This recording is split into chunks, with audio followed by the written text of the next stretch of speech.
జాతకంలో అది కాంబినేషన్స్ ఎలా ఉన్నాయో, సుఖించే కాంబినేషన్స్ అంటూ కొన్నుంటాయి. అచ్చచ్చా! సుఖపడే కాంబినేషన్స్. ఆ ఓకే. సుఖస్థానం గూడా జూడాలి మనము. ఓకే. అక్కడ సుఖస్థానంలో కేతు ఉన్నాడనుకోండి, ఇంగ మీకు ఎంత పెద్ద అప్సరసలను తెచ్చినా కూడా మీరు వేస్టే. సుఖపడలేరు. ఆ! ఇక వీళ్ళకు ఎంత మన్మధుడిని తెచ్చినా కూడా వీళ్ళు సుఖపడలేరు. ఓకే. బట్ ఆ సుఖస్థానాలు అనేది ప్రాపర్‌గా ఉంటేనే సుఖపడతారు. హుహుహు. లేదంటే లేదు. మొన్న మధ్య ఒక క్లయింట్ ఫోన్ చేశారనమాట. ఆయన పాపం ఎంతో కష్టపడి పొద్దున్నుంచి డబ్బులు సంపాదిచ్చి ఇక కుటుంబం కోసమే శ్రమ పడుతున్నాడంట. హ్మ్. కానీ వాళ్ళ వైఫ్ ఏంటి, ఏదో నాకు ఒక వారానికి ఒకసారో, ఏదో ఒక టైంకి ఇది కావాలి అని. ఈయనేమి నేను వస్తున్నాను, టైర్డ్ అయిపోతున్నాను, వస్తున్నాను, టైర్డ్ అయిపోతున్నానని ఇదొక పెద్ద గొడవనమాట. దీనికోసం అని చెప్పి నన్ను కన్సల్ట్ అయ్యారు. ఆ! సో, మళ్ళీ వాళ్ళ జాతకాలు పరిశీలన చేసి అమ్మా ఇట్లా ప్రాపర్ రెమెడీస్ చెప్పడం ద్వారా ఇప్పుడు వాళ్ళు బాగానే ఉన్నారు. ఓకే. సో, ఇలా జాతకంలో సార్ కొన్ని లోపాలున్నప్పుడు మనం సరిదిద్దవచ్చు. హ్మ్. గ్రేట్. అంటే పురుషులకైనా, స్త్రీలకైనా కొందరిని చూడగానే ఏముందిరా అని ఒక రకమైన ఆకర్షణ కలుగుతది గదా! అది అది ఎందుకు కలుగుతది? ఎలా కలుగుతుందసలది? ఎలాంటి వారికి కలుగుతుంది? సార్ ఆకర్షణ అనేది ఎప్పుడు గాని ఒకటి యోగాలుంటాయండి. ఆ! అప్సరస యోగమని, అంటే ఇది లేడీస్‌కుంటుంది. హ్మ్. మన్మథ యోగం అని చెప్పేసి పురుషులకి. ఓహో! అబ్బాయిలకుంటుందనమాట. ఈ యోగాలున్నప్పుడు బాగా ఆకర్షితులవుతా ఉంటారు. అది ఓకే. అమ్మాయిలైనా గానీ, అబ్బాయిలైనా గానీ. సో, ఈ యోగాలు వాళ్ళకున్నాయనుకోండి, అమ్మాయిల కోసం ఇంక అబ్బాయిలు చాలా ఎగబడుతా ఉంటారు. ఈ యోగాలు అబ్బాయికున్నాయనుకోండి, అమ్మాయిలు ఎగబడతా ఉంటారు. సో, ఓహోహో! ఈ 2 యోగాలు ఉండగలగాలి. మన్మథ యోగము, తర్వాత ఈ అప్సరస యోగం ఆ! అనేది ఉంటుంది. ఓకే. ఓకే. సో, ఈ శృంగార జీవితం చప్పగా సాగుతుంది భార్యాభర్తల మధ్య. ఎడమొహం, పెడమొహం ఉంటున్నారు. వాళ్ళకి మీరిచ్చే జ్యోతిష్యపరమైన సలహాలేంటి? సలహా అంటే సార్ ఫస్ట్ ఆఫ్ ఆల్ వాళ్ళ జాతకాన్ని చూడగలగాలి. హ్మ్. వాళ్ళ జాతకంలో కుజ, శుక్రుల యొక్క స్థితిగతులు ఎలా ఉన్నాయో చూడగలగాలి. ఓకే. సుఖస్థానం ఎలా ఉంది అనేది చూడగలగాలి. ఓహోహో! ఆ! సో, వీటి ద్వారా మరి దీనికొక కామపాల తంత్రము అనే ఒక విద్య ఉంటుంది. ఓహ్! ఈ తాంత్రిక విద్య ద్వారా వాళ్ళ మధ్య ఏదైతే లేదో దాన్ని క్రియేట్ చేయవచ్చు. అచ్చా! అది కామపాల తంత్రం అంటారు. ఇది ఓకే. శుక్రునికి సంబంధించిన విద్య. ఓకే. సో, అది ప్రవేశపెట్టడం ద్వారా చాలా అద్భుతమైన ఫలితాలుంటాయి. ఓకే. అసలు స్త్రీ శాపాలనేవి ఎందుకొస్తాయి? అంటే భార్యాభర్తలు కొట్లాడుకున్నా ఆ స్త్రీ శాపం పురుషుడికి అంటుకుంటుందా? అసలు ఎట్లా? సార్ ఇది స్త్రీ శాపం అనేది మనం ఆల్రెడీ చెప్పాము. ఇది పూర్వజన్మల నుంచి వచ్చేది. అవును. కానీ ఇక్కడ మీరన్నారు కదా! భార్యది అంటుకుంటుందా అని. పరాశరుల వారు ఏం జెప్పారంటే, హ్మ్. భా భార్య ఏదైనా తప్పు చేస్తే, అందులోని పాపం సగం భర్తకొచ్చేస్తుందనమాట. హ్మ్. ఆ! భార్య ఏ తప్పు చేసినా శాస్త్ర విరుద్ధంగా, ఆ పాపం సగం భర్తకెళ్ళిపోతుంది. ఓహ్! ఈ భర్త దాన్నంతా ఎత్తుకొని కూర్చుంటాడనమాట. అబ్బా! మళ్ళీ భర్త ఏం తప్పు చేసినా అది భార్యకి రాదు. ఆ! భార్య ఏమన్నా రాంగ్ చేయని, మరి పాజిటివ్ ఉంటే ఆమెకే. నెగెటివ్ మటుకు భర్తకొచ్చేస్తుంది. ఓకే. ఆ!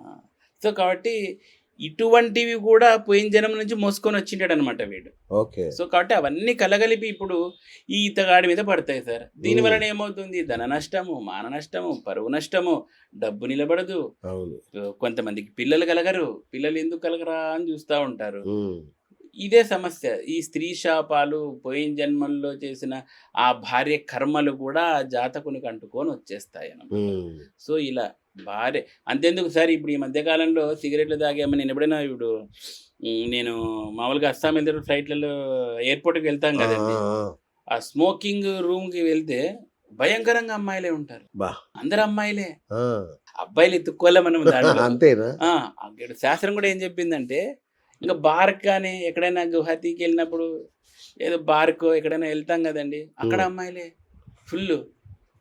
దీనికి శాస్త్రం ఏం జెప్పిండంటే పరాశరుడు, భార్య ఇట్లా తాగినా, సిగరెట్ తాగినా, ఏమని ఇట్లాంటివి చేయరాని పనులు జేసినా, ఆ పాపంలో సగము భర్తకంటేస్తుంది. ఓడి అమ్మ!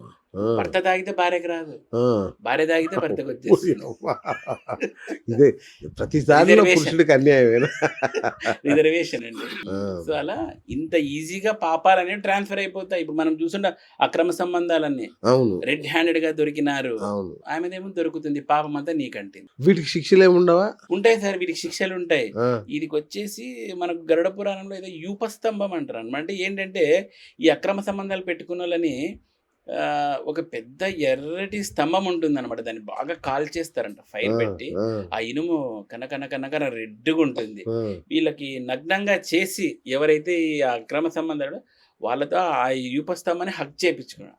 వాహ్! వాహ్! బలవంతంగా కరిపిచ్చడం అనమాట. ఆ! సో, ఇట్లాంటి శిక్షలుంటాయని గరుడ పురాణంలో చెప్తున్నారనమాట. ఓకే. సో, ఇలా కాబట్టి ఎవరైనా గానీ భార్యలు తప్పు చేస్తే వీళ్ళకి తెలిసి చేసినా, తెలియక చేసినా సగ పాపం భర్తకెళ్ళిపోతుంది. హ్మ్. భర్త చేస్తే మటుకు భార్యకి రాదు. రైట్. రైట్.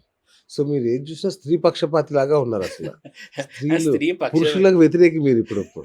అట్లుంది. లేదండి అట్లేం లేదు. ఆ! ఎందుకో మరి అంటే కొంచెం అది. కానీ స్త్రీల మీరు పట్ల సరే బయట బ్రహ్మాండంగా చెప్తారు. ఇంట్లో కూడా బాగా చూసుకుంటారా మేడంని? అయ్యో! బాగా చూసుకుంటానండి. పక్కా. పక్కా. మాట్లాడొచ్చా? ఒకసారి అడగొచ్చా? నాకు ఆ! డౌట్ వస్తుంది మీ మీద. అడగండి. దానిదేముంది ఒకసారి అడగండి. ఫోన్ చేద్దాం అయితే. యాహ్! ఒకసారి నంబర్ చెప్పండి మేడంది. మేడం పేరేంటండి? ఇంద్రజ అండి. ఇంద్రజ. వావ్!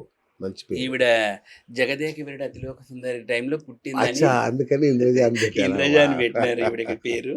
సూపర్. ఆహ్, నా నంబర్ ఉందా వాళ్ళ దగ్గర? లేదు సార్ నేను చెప్తాను. అందుకే లిఫ్ట్ చేయకుండా. హలో. హలో ఇంద్రజ గారండి? ఆ! అవునండి. నమస్తే అండి. బిఎస్ నండి. భార్గవదేవి గారి ఇంటర్వ్యూలో ఉన్నానండి. బాగున్నానండి. మీరు బాగున్నారా? గురుగారు మిమ్మల్ని బాగా చూసుకుంటున్నారా? అయ్యో! చాలా బాగా చూసుకుంటారండి. ఎందుకంటే ఇక్కడ ఇదివరకి ఇంటర్వ్యూలలో, వీడియోలలో స్త్రీ శాపాలు తగులుతాయి. స్త్రీలు బాగా చూసుకోవాలి. స్త్రీలను హింసించొద్దు. వాళ్ళని హింసిస్తే హిజ్రాలైపోతారు మీరు. ఇట్లాంటివన్నీ చెప్పి అయ్యో! భయపెడుతున్నారు అందరినీ. మరి మిమ్మల్నన్నా బాగా చూసుకుంటున్నారా లేదని మాకు డౌట్ వచ్చింది. అయ్యో! ఇలాంటివి భయమేం కాదండి. జాగ్రత్తగా చూసుకోవాలి. వాళ్ళని బాగా చూసుకుంటే బాగా జరుగుతుందని చెప్తున్నారండి. మంచిగా చెప్తున్నారు, సంతోషం అన్ని. మీరైతే అబద్ధం చెప్పట్లేదు. మిమ్మల్ని నేను బెదిరించారా? అంటే అయ్యయ్యో! అలాంటివి ఏం లేదండి ఇప్పటి హ్మ్. వరకు. ఆ! బాగా చూసుకుంటారండి. బాగా తిట్టడం, కొట్టడం. అయ్యయ్యో! ఆ! అరవడం కూడా లేదండి. నిజమా? అయ్యో! అబద్ధం ఎందుకు? ఆ! అసలు నేను యాక్చువల్‌గా మీతో భగవద్గీత మీద ప్రమాణం చేయిద్దాం అనుకున్న. కోర్ట్‌లో లాగా మర్చిపోయాను నేను యాక్చువల్‌గా. అయ్యో! చేశానండి కంపల్సరీగా. అయ్యయ్యో! అవునా? భగవద్గీత ఏమండి అమ్మవారు సాక్షిగా అమ్మకి అమ్మవారు ఓహ్! సో సాక్షిగా అంటే స్వీట్. సో చాలు ఇంకా స్వీట్. ఫైనల్. సంతోషం, సంతోషం. సరదాగా ఆ, అన్నాను. ఏ- సో మిమ్మల్ని అయితే అయ్యో! బాగా చూసుకుంటారు. బా- ఏమీ అనరండి. ఆ! ఏమీ అనరు. పిలుస్తారు. ఆ! కొంచెం సీరియస్ అంటే కొంచెం గట్టిగా పిలుస్తారు అంతే. అంతే. ఇంతవరకు అంతే తప్ప ఇంకా ఏమీ లేదు. Oh my God! అంతేనా? ఓకే. అంతే. ఓకే. పోనీ మీరు బాగా చూసుకుంటారా గురుగారిని? ఎందుకంటే ఈ కాలం స్త్రీలు చాలా అడ్వాన్స్ అయిపోయి భర్తలను పట్టించుకోవట్లేదని, అంటే మాలాంటి స్త్రీ బాధిత సంఘాలనే మేము, భార్య బాధిత సంఘాలు మావండి. బాగా చూసుకుంటానండి. బాగా నాకు చూసుకుంటారు. అయినంత వరకు బాగా చూసుకుంటాను. వండర్ఫుల్, వండర్ఫుల్ ఇంద్రజ గారు. మా ఇంటర్వ్యూస్ చూస్తుంటారా మీరు? అయ్యో! ఖచ్చితంగా అండి. మీరు అవునా? థ్యాంక్ యూ అండి. ఎలా ఉంటాయి ఇంటర్వ్యూస్? బాగుంటాయండి. అవునా? చూస్తా ఉంటాను. అన్ని చూస్తా ఉంటాను. థ్యాంక్ యూ అండి. Thank you so much. చెప్తారు ఈయన మీరు ఏమని. పాప బాగుందా అండి మీ పాప? బాగుందండి. చాలా బాగుంది. Nice, nice. ఓకే అండి. ఏమీ అనరండి ఈయన. అవునా? ఏమీ అనరు. మంచివాడే పిలిచినారు, అయితే. కొంచెం కోపం ఉంది అంటే వాటిలో అర్థమైపోతుంది. అంతే.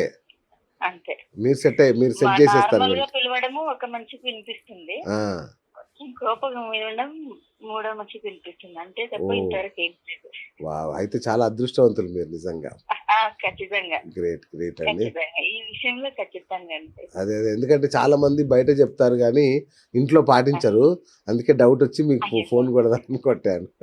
అయ్యో! లేదు. ఏదంటే అది. ఆ! సరే అంటారు అంతే. అంతే. అంతే. ఓకే. మీకు టైం ఇస్తారా? టైం కేటాయిస్తారా మీకు? ఆ! ఆ! ఒక్కటే అడగొద్దంటారా? అంతే అండి. ఆ! ఈయన బిజీగా ఉంటారు కదా. బిజీగా ఉంటారు కదా! అవును, అవును. కొంచెం డే అంతా పూజలు ఉంటాయి. అవును. క్లయింట్స్ ఉంటారు. హ్మ్. ఉంటారండి. చిన్న బాబు ఉన్నాడా, అవును. నైట్ కొద్దిసేపు ఉంటారు, ఆడుకుంటారు బాబుతో. హ్మ్. ఉమ్. Nice, nice. పిల్లల్ని కూడా అరవడం ఏముండదు. ఇంతవరకు ఏంది అస్సలు పెద్దోడికి 7 years అండి వాడు. డాడీ అంటే ఆ! అరవడు అనేది వాడికి తెలుసు. అంతే. ఓహో! సో గుడ్ కాప్, బ్యాడ్ కాప్‌లో ఆయన గుడ్ కాప్ అన్నమాట. మీరు గట్టిగా యేసుకుంటారు అయితే పిల్లల్ని క్రమశిక్షణలో మీరే పెట్టాలి ఇంకా. నేనే అండి. అంతే కదా! సూపర్ అండి. Nice talking to you. Thank you so much అండి.